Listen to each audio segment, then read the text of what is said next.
Hello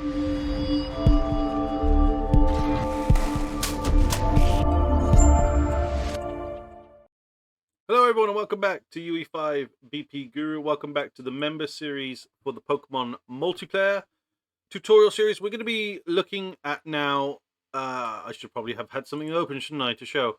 We're going to be looking at our battle proxy today, and we're going to also be looking at our widget. Oh gosh, it's being slow. There we go. And we also want to have open the battle widget.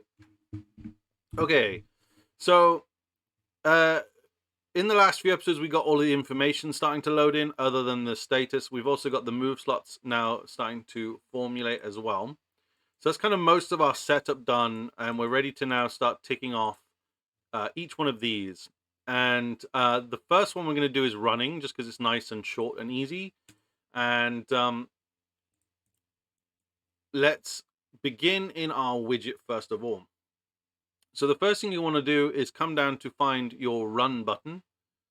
So click on the button and scroll down to get on clicked, and it'll give you a lovely new event to start working from. And all we need to do is, as always, we need to get the is move active, move wait, all branch. Because again, we don't want this to do anything if we are not, if we're already doing something. So we don't want it to run if it's already running. The next thing we want to do is check to see if we're the host. And to do that, we'll get the third person character reference, pull out and say host, and we'll plug that straight into this branch here. I'll try and keep everything as tidy as possible. So if I'm moving things around, that's all I'm doing. Now we need two things to happen. If we're not the host, we can't run from the battle. So we need to set move wait and do this. We also want another branch check from our battle proxy reference, and what we're checking is encounter, and this will go into a second branch. And I'll just tighten this up a little bit because it doesn't need to be so all over the place. And we're going to plug that false into here. So if it's not an encounter or we're not the host, we can't run from a battle. So this is what this is going to go off and do. But if it is, we can basically work out if we can run or not. Okay, let's finish with the can't run first.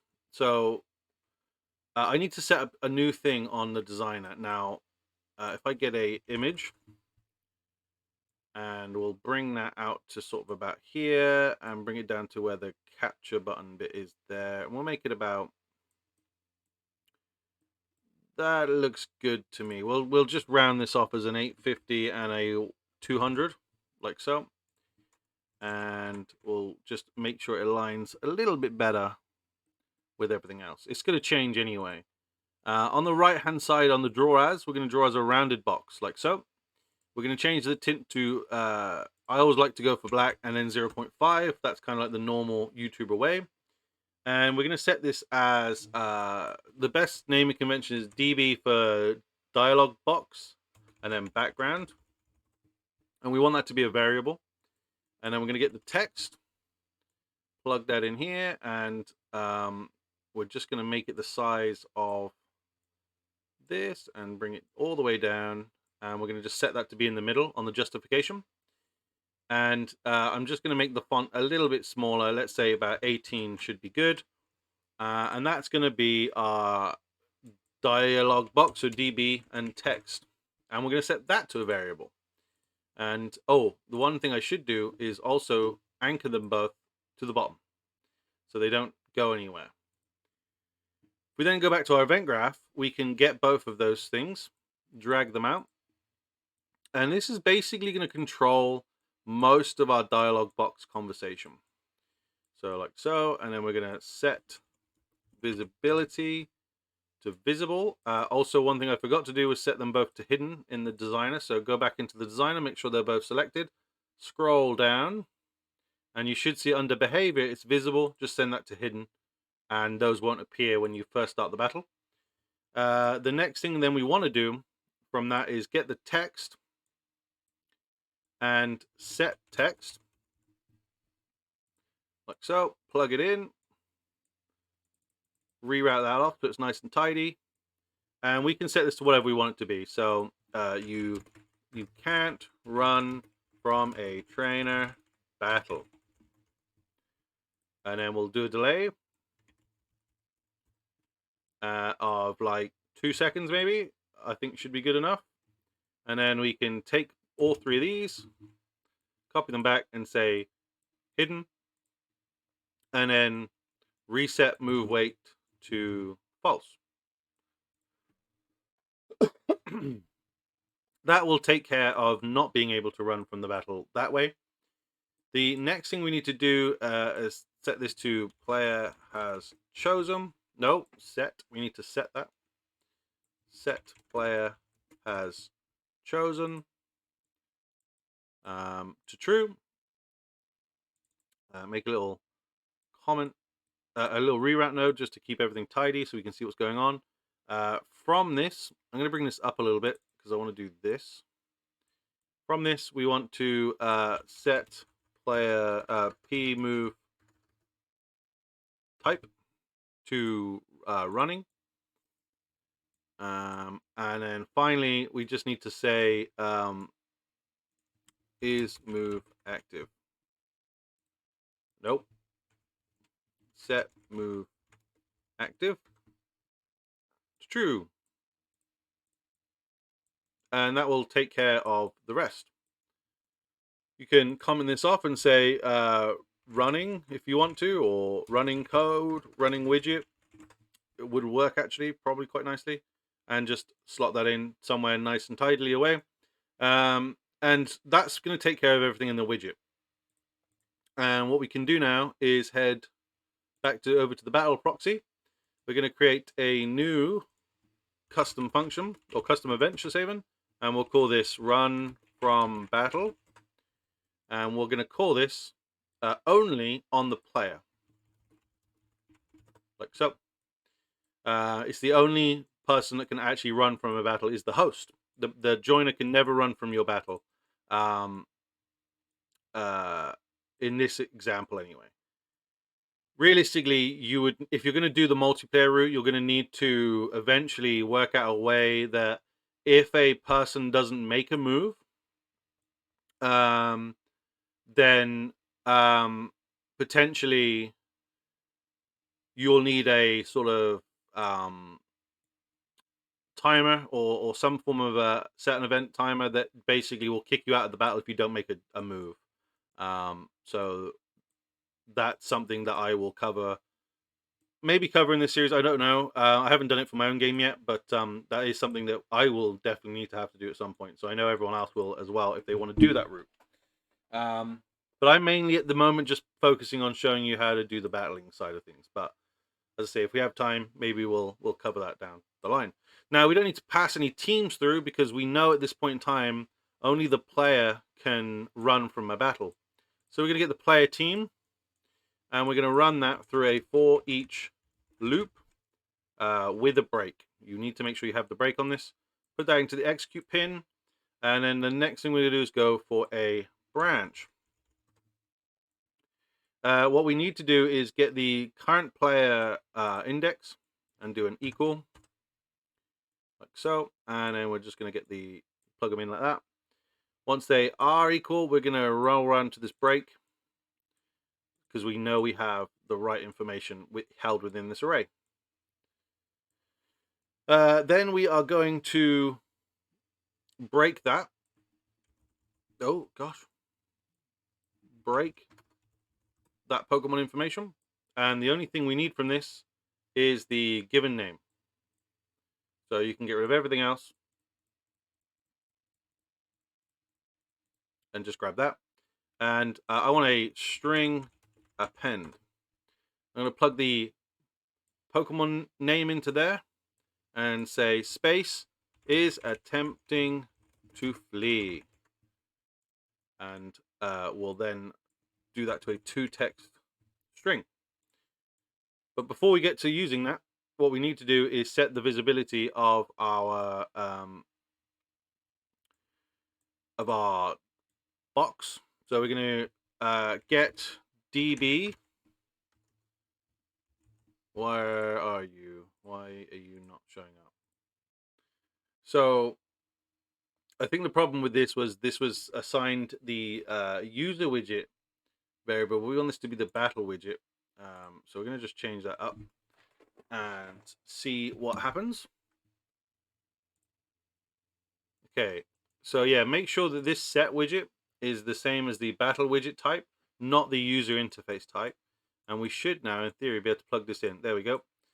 That was our problem all along. And then we want to also get the db text, like so. And we're going to set visibility. Set visibility. Oh, wrong one. Visibility, like so. And then plug that in. And off the completed, go into this. And we'll just comment this off as well. I'm going to bring this down a little bit just so I can get that text. And we're also going to set the text. What is happening? There it is. Oh my god! I don't know what was happening there, but we got it now. And we are just going to basically drag this out a little bit further just so it doesn't look all messy, and plug that in there to get the set text. From there, we need to do a delay. And a delay of about 2 seconds works. And then we need to create a new function. So we'll come up here and we'll call this can run ? Go back to the event graph and we'll just plug this in for now. We will fill out that information momentarily. We need to create a new, not another function. Oh gosh, delete that. We need to create a new function, a new variable. Jesus. Call it a Boolean, and we're going to call this can run. Come out of that. Delete that. Yes. There we go. And then, oh no, what am I doing? Jesus. Can run ? We do want that one. Oh my god, what is wrong with me? Right. Go back to the event graph. Plug the can run in. Don't do what I'm doing and screw everything up. Get the can run Boolean and plug that into a branch. Now, this is obviously being determined by what will happen in this function here. But we'll basically need 2 outcomes. We need to know. So if I drag this down a little bit, we're going to create a reroute node. Reroute node, there it is. And we need to create 2 appends, depending on the outcome of what happens. So we'll copy and paste this down here as well, because we want one down here too. So we'll need, so basically it's name, blank, space, escaped safely, or we have name couldn't get away. And you probably guessed this. We're going to need the text, because we're going to have to set that again. And based on the outcome, so we're going to do a set text again. We'll take 2 of these as well.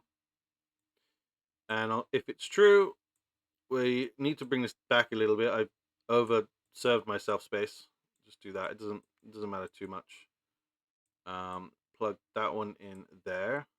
Oh god, this is gonna look messy. I apologize. Bring this one back a bit as well, and plug that one in there. Okay. So that sets the text, and then we're going to give ourselves another 2 seconds delay. To be honest,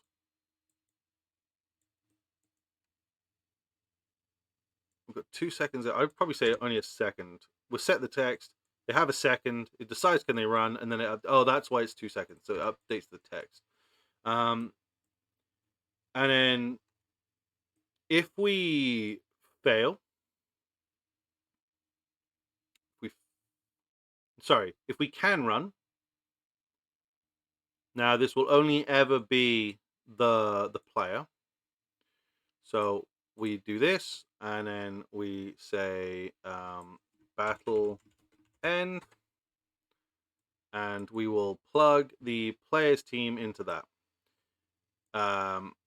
Now, again, we can't run from trainer battle, so we don't need to worry if it's host or not, because it will always be the host in this scenario.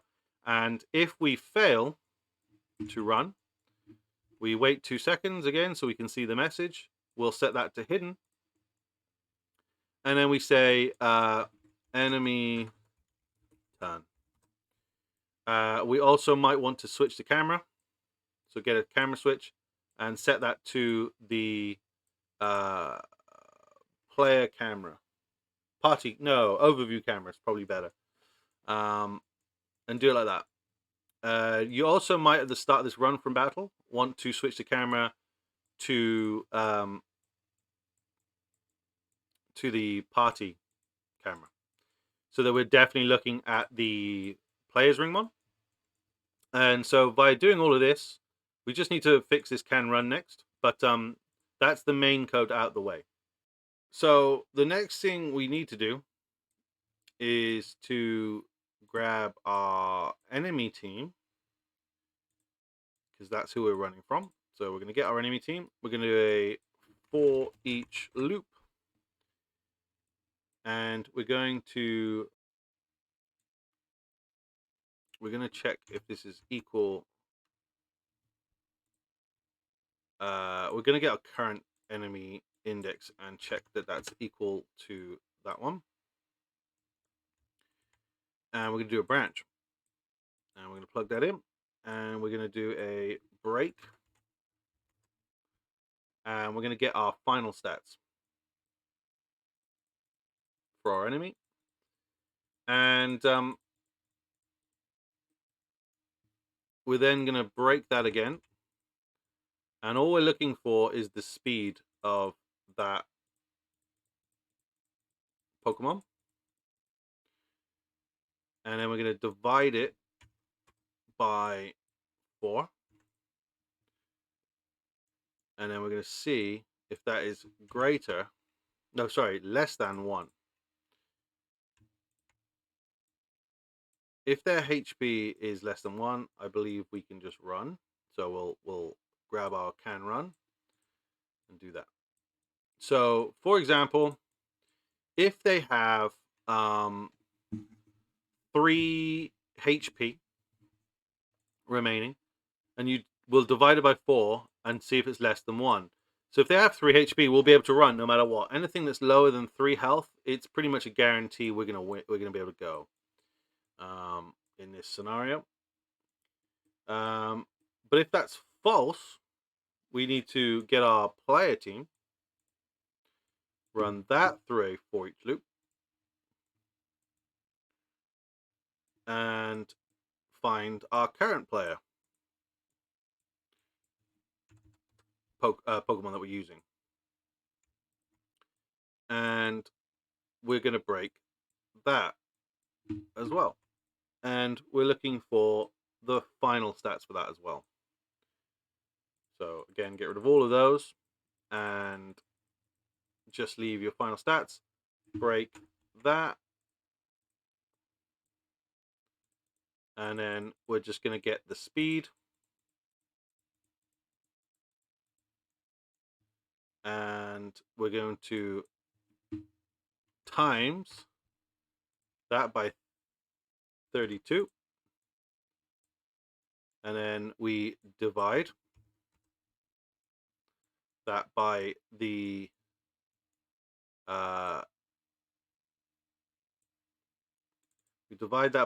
enemy speed, or enemy's divided health, so I've clicked the wrong one there. Right. Sorry, I've explained this in the worst way possible. We're not taking their health, we're taking their speed. And if you lower their speed to like 3, and you'll be able to run guaranteed. So if they've got incredibly decreased speed, you'll be able to eventually run. But obviously, if their speed hasn't been brought down by the player, we'll take our speed, you times it by 32, divide it by their speed that's divided by 4, and then you see if that is greater than 255.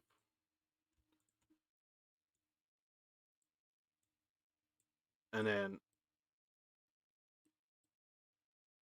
if that's true, we can run.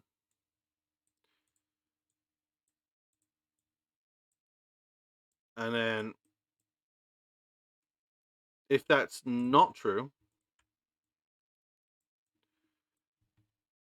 if it's not greater than 255, we get a random float in range of 0 and 255.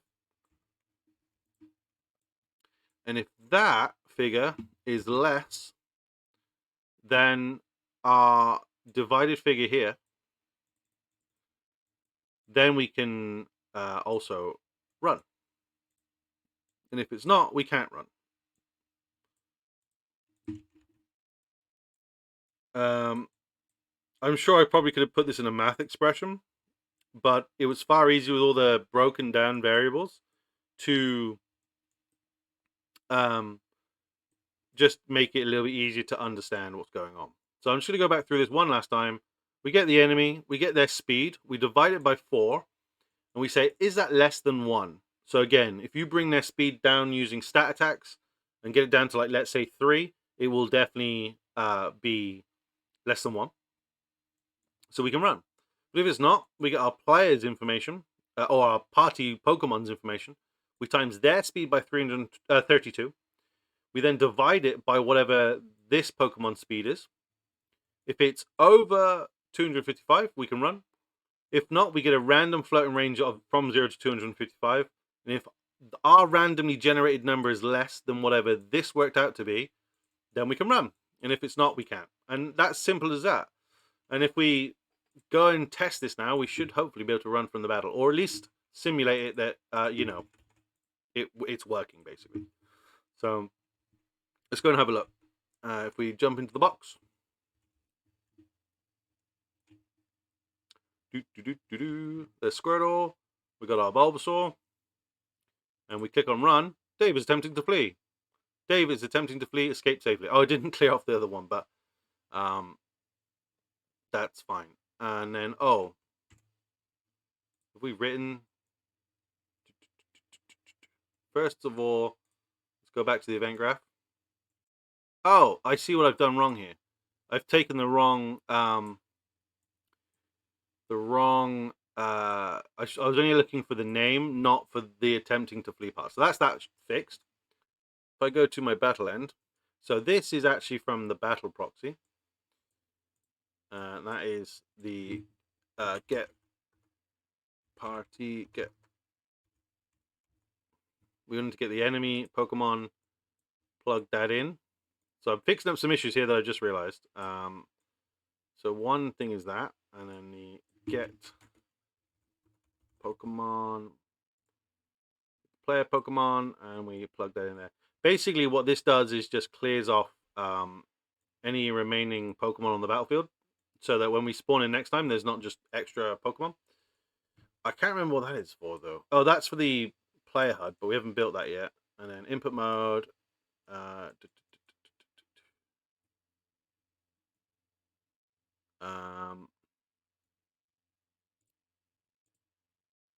think what I've not done.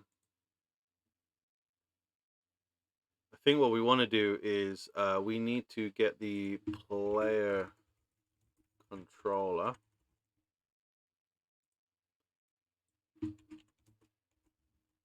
View target with blend. And we make that new camera No, okay. Okay, so I was actually on the right track